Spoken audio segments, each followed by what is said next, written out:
Okay, so I want to do a quick recap of some of the things we talked about in week one.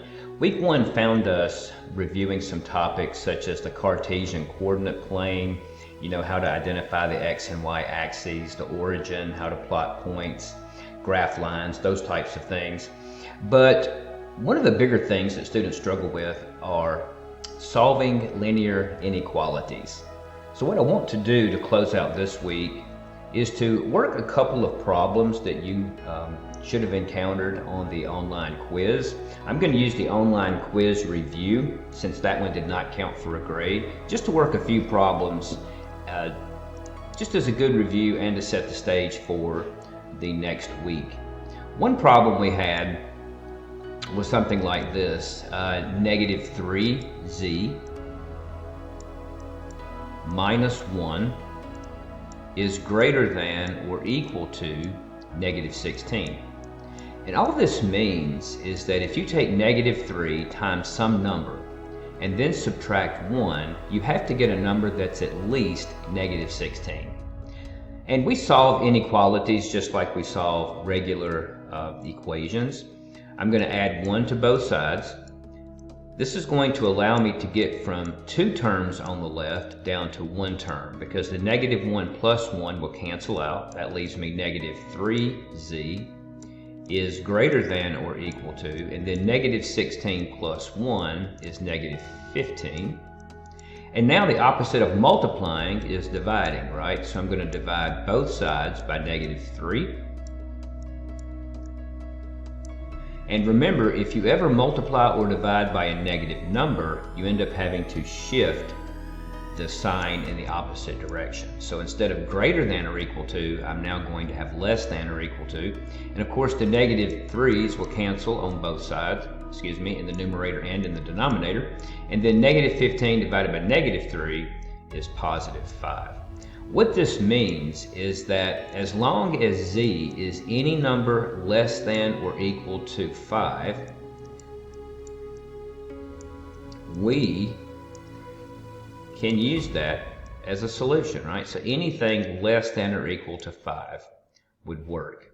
Let me take a look at, let's see. Let's check this. Let me switch colors here. If I want to take negative 3, and let's pick something in the red zone that I just graphed, right? Anything that's less than or equal to 5. Let's use 4, right? 4 is less than 5. If I substitute 4 for z, do I get a true statement?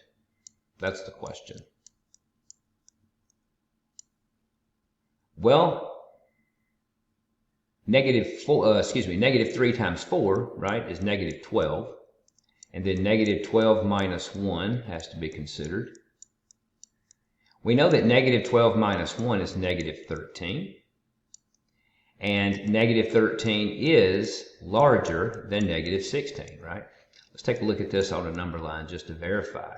If I have negative 16 back here, wouldn't negative 13 be to the right? Negative 13 would be, say, over here. Okay, this is not drawn to scale. This is just to give you an idea.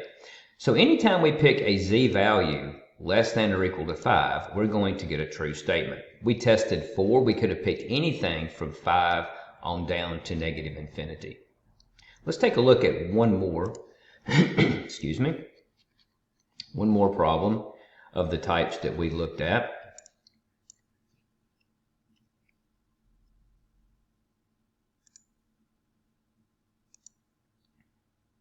And this one is just a regular algebra problem with an equation. We have something like negative 5t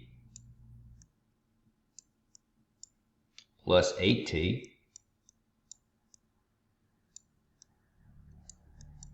is equal to negative 10 minus 8.